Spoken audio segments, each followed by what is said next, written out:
David Muir, ABC's World News Tonight, America's most watched newscast. Now streaming same day with all the breaking news of the day on Disney Plus. Most watched, most trusted. Now on Disney Plus every night.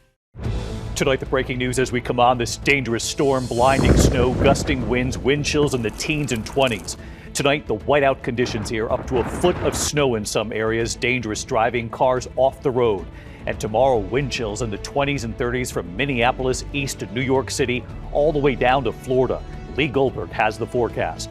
Also breaking, 8,000 flights canceled in just a matter of days, more than 1,200 more flights canceled today alone. And tonight, the FAA says this will continue, even with the House set to vote on the shutdown tomorrow. Angry passengers venting tonight across this country, and President Trump now taking aim at some air traffic controllers who are not getting paid. Tonight, members of the House told to return to Washington after 53 days in recess. They did get paid during this shutdown. The key vote tomorrow on what the Senate has now passed. Some Democrats furious tonight about those 8 Democratic senators who gave in with no deal on extending subsidies to keep health insurance premiums from skyrocketing for millions. And tonight, you'll hear the heated town halls over the longest shutdown ever and lawmakers not addressing health care. It may have been 2 years, but... And just moments ago tonight, what the Supreme Court said about food help, about those SNAP benefits, what we've learned. Tonight, the startling images appearing to show the operator of a packed commuter train falling asleep at the controls. That train traveling up to 50 miles per hour, video showing frightened passengers being thrown back and forth. The new lawsuits tonight with disturbing claims against the owners of Camp Mystic in Texas. Families of some of the 27 girls and counselors who died in that devastating flood, saying their deaths were entirely preventable. What they claim happened when counselors in those cabins began sounding the alarm, asking for help. Tonight here, the tributes pouring in for Oscar-nominated actress Sally Kirkland, fiercely independent, best known for her roles in Anna and The Sting. Tonight, the incredible rescue at sea, Americans among the passengers floating in the water, their boat sinking during an excursion. The terrifying image tonight, a C-130 cargo plane breaking apart in midair, falling from the sky. Dramatic video tonight showing the collapse of a new bridge just months after it reopened. And on this Veterans Day, as we do every year, we join Bob and Lee Woodruff to stand up for heroes. From ABC News World Headquarters in New York, this is World News Tonight with David Muir. Good evening. We begin tonight with that unmistakable chill in the air across most of this country. The first blast of winter, millions facing heavy snow and a deep freeze. Dangerous driving from the Midwest to the east and frigid air all the way south to Florida. Wind chills plunging into the 20s and 30s again tomorrow from Minneapolis to Jacksonville, from New York to Boston. Freeze warnings in Florida and Georgia at this hour. Up to a foot of snow falling in some areas, including near Syracuse, New York. Dangerous driving, cars off highways. Snow and icy highways up and down the East Coast. A truck rolling onto its side on Interstate 77. Another frigid morning on tap tomorrow, and then this major change coming. Lee Goldberg has the forecast, and ABC's Janai Norman in the snow in upstate New York tonight. Tonight, howling winds, whiteout conditions, and treacherous roads. Millions stunned by an early punch of winter cold that's bringing the first major snow of the season. More than a foot of snow and blizzard-like conditions in West Virginia. On Interstate 77 in Jackson County, Eric Ambrose crashed his pickup. Black truck, kind of similar to mine, started to change lanes, hit the front end of my truck. I hit ice, lost control, went through the median and over the guardrail. He then watched helplessly as a tractor trailer slammed into the responding officer's cruiser right in front of him. No one was seriously hurt. North of Syracuse, nearly a foot of snow and counting in Central Square, New York. Winds gusting to 40 miles an hour in the Northeast, making it feel even colder from New York City to Philly. We're sitting at the freezing mark, but look at this deep area of pink and purple dipping all the way to the south. Yeah, they're at 28 in Atlanta. That southern cold fueling snow squalls over red trees in Virginia. Winter overtaking fall. And David, here in the Buffalo area, it's not over just yet. Up to 5 more inches of snow expected through tomorrow morning, along with that cold, David. Janai Norman, who made that trip down the thruway from Syracuse to Buffalo today. Janai, thank you. Let's get right to Chief Meteorologist Lee Goldberg from our New York station, WABC. Back with us tonight. Lee, we can hear the wind on your mic. Oh, David, that cold wind is still cranking here in New York. We saw our first flakes here as well. And that cold is here tonight, although the core is lifting out. But after record-breaking temperatures in the south this morning, we'll still have some warnings. Cold weather warnings in Georgia and into Florida. It'll still feel sub-freezing. Wind chills in the 20s from the Great Lakes all the way into the Northeast. And the lake snows continue. After a foot of snow in some locations, an additional few inches in upstate New York and into northern New England. Then the lake machine will start to shut down. Then we watch the warmth out west. 10 to 20 degrees above average. It starts to spread east into midweek, and that chill is erased. By the time we get in a late week, 70s in the middle of the country, all the way down to the south in the 80s. Just the Northeast remains below normal. David? Lee Goldberg back with us tonight. Lee, we appreciate it. The weather and the government shutdown combining, anger and frustration tonight at America's airports. The longest government shutdown ever, day 43 now. 8,000 flights canceled in just a matter of days. More than 1,200 flights canceled today alone. Tonight, the FAA says this will continue, even with the House set to vote tomorrow. Angry passengers venting tonight, and President Trump now taking aim at some air traffic controllers who are not getting paid, not showing up for work. Many say they've had to get other jobs, driving Ubers for one, just to get dinner on the table. Here's Gio Benitez. Tonight, an end to the government shutdown finally in sight, but its shockwaves still rippling across the country's airports after 8,000 flights were canceled since Friday, leaving many passengers stranded. I will never travel again. If I travel again, I will drive. In Chicago, Clinton Bradley would rather rent a car than risk his flight getting canceled for a third time. If they cancel again, then I'm just waiting around all day and I can drive there in 8 hours. Today, another 1,200 flights were canceled because of weather and air traffic control shortages, but Transportation Secretary Sean Duffy says a lot more air traffic controllers are now reporting for work. Well, I think our air traffic controllers are seeing an end to the shutdown and feel more hopeful. Air traffic controllers have worked a month without pay, some taking second jobs to make ends meet. President Trump says he'll give a $10,000 bonus, but only to controllers who worked through the shutdown. The ones that stayed, of which there were a lot of them, I'm sending them a $10,000 bonus. Where's that money coming from? I don't know. I'll get it from someplace. But the president has demanded all air traffic controllers get back to work, threatening to dock the pay of those who don't. Today, the head of the flight attendants union accused the president of being out of touch. Not only is it disgraceful, it is another way that we are making it unsettled for these air traffic controllers who have worked through this miraculously without getting paid. It also shows that the president does not understand where Americans are, living paycheck to paycheck. And David, the FAA had said it would cut as much as 10% of flights by Friday. We're told that's still the plan until air traffic controllers get back to work. David. Gio Benitez back with us here. Gio, thanks. Tonight, with this shutdown ongoing, members of the House have been told to return to Washington tomorrow after 53 days in recess.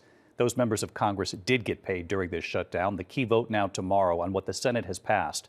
Tonight, some Democrats furious about those 8 Democratic senators who gave in with no deal on extending subsidies to keep health insurance premiums from skyrocketing for millions. Tonight, hear the heated town hall, some Americans asking what was this shutdown for if there was no movement on tackling health care. Here's Rachel Scott.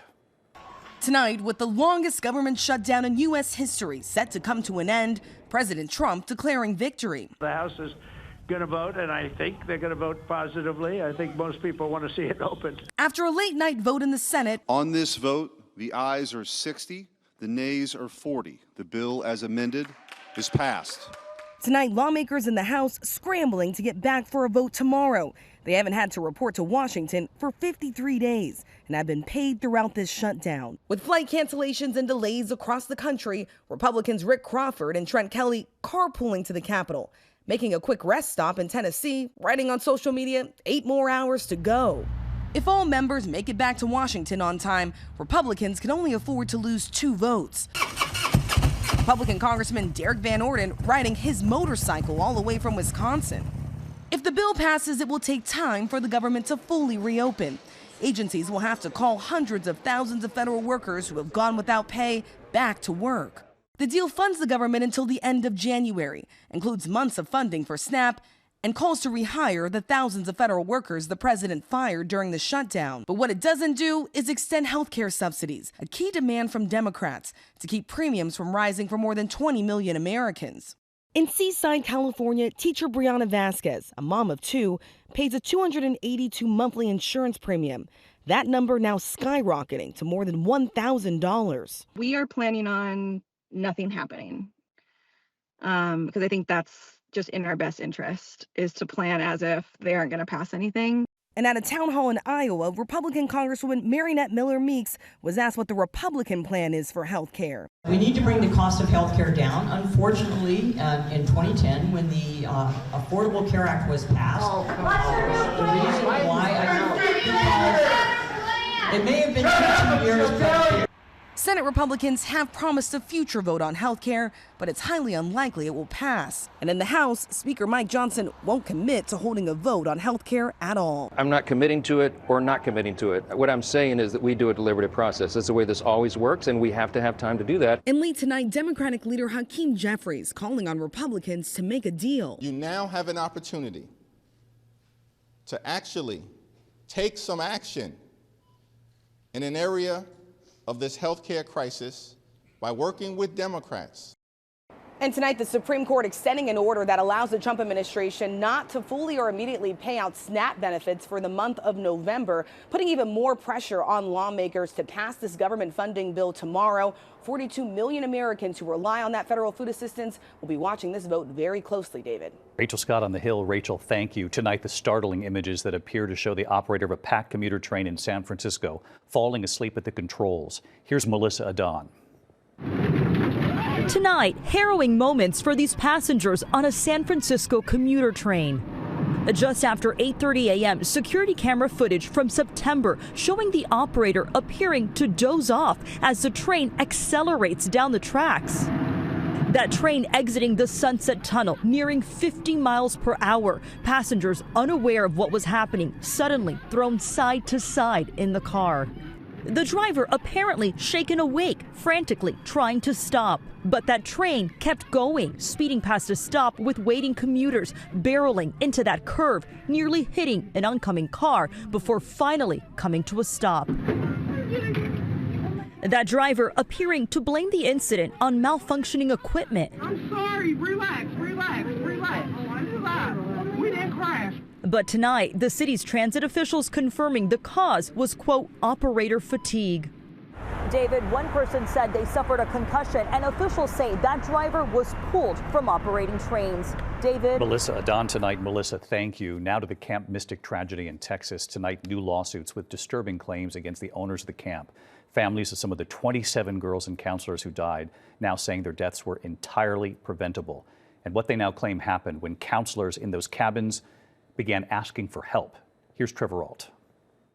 Tonight, families of some of the 27 girls and counselors killed at Camp Mystic in those horrific Texas floods, filing multiple lawsuits alleging a disturbing timeline of inaction from camp operators in what they say was an entirely preventable tragedy. They claim on July 4th, when the Guadalupe River rose 26 feet, camp leaders ignored repeated weather warnings and failed to evacuate, ordering campers remain in their cabins for more than an hour while they instead worked to protect equipment. The lawsuit also alleges when counselors sounded the alarm asking for help, operators of the camp told the girls to, quote, put down towels, and only decided to evacuate the children after a gatekeeper in a separate building was washed away. Caitlin Bonner is one of the parents suing. She previously testified about the death of her daughter, Lila. This loss is one no parent should have to endure. In a statement tonight, the attorney for Camp Mystic says these accusations contain misinformation they'll address in court. And while they empathized with the families, no adequate warning systems existed in the area. The camp says we continue to pray for the grieving families and ask for God's healing and comfort. And David, despite these lawsuits, Camp Mystic has already announced plans to reopen next summer. David. Trevor Ault reporting on this again tonight. Thank you, Trevor. This evening, the tributes pouring in for Oscar-nominated actress Sally Kirkland, best known for her roles in Anna and The Sting. Here's Matt Gutman now. Sally Kirkland was a force on the big screen, instantly recognizable with her trademark blonde hair and larger-than-life personality. Her acting career spanning decades, from the stage to the big screen, with Kirkland appearing in more than 200 movies and guest starring in some of TV's biggest hits. Barbara Healy? Yeah. Yeah, I'm Roseanne Connor. Kirkland had supporting roles alongside Hollywood legends Paul Newman and Robert Redford in the 1973 classic The Sting. Thanks for the big evening, hooker. Next time you want to spend $50 on me, mail it. But it was 1987's Anna that earned Kirkland the Best Actress Oscar nomination. Watch out, Thunder. Kirkland also taking home the Golden Globe that year. You have made my day, my week, my month, my year, my lifetime. According to her agent, Kirkland passed away of natural causes this morning in hospice in Palm Springs. She was 84.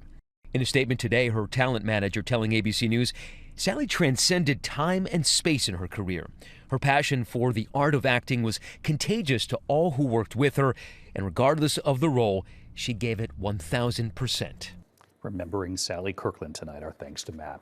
When we come back, the new bridge just opened that has collapsed. The dramatic video showing it coming down and what led to this moment right here. Also tonight, the C-130 plane breaking apart in midair, falling from the sky. And the incredible rescue at sea. We have learned Americans among the passengers floating in the water and the rescue effort that followed.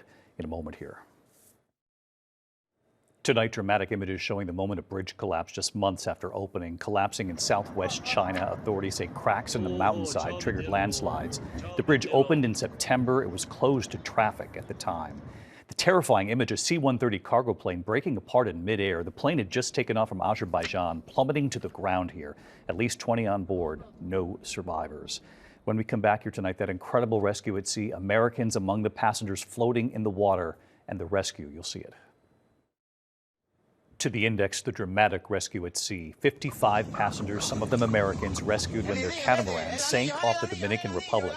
The catamaran set off from New York late last month. Everyone was saved. When we come back on this Veterans Day, we stand up for heroes. Bob Woodruff is here, and how you can help tonight. ABC World News Tonight with David Muir, sponsored by Progressive. Finally tonight here on this Veterans Day, we stand up for heroes. Tonight on this Veterans Day, we honor our nation's heroes, and we honor all of those who are determined to support them. After seeing very few people in the first... Among them, our friend Bob Woodruff, who you'll remember was badly injured by a roadside bomb while on assignment in Iraq in 2006. We remember that moment, his young children in bed with him. You taught me, it's so great to be home. His remarkable recovery. And for 19 years now, he and his wife Lee and Stand Up for Heroes, part of the annual New York Comedy Festival. We've been with them along the way, and we will never forget what Bob told us nearly a decade ago now. It was quite simple, and it was profound. I mean, it's been the most satisfying thing I've ever done in my life. The most satisfying thing he has ever done, helping these heroes. And last night, he and Lee on stage again. I'm Bob Woodruff. This is my amazing wife, Lee. Comedians, musicians,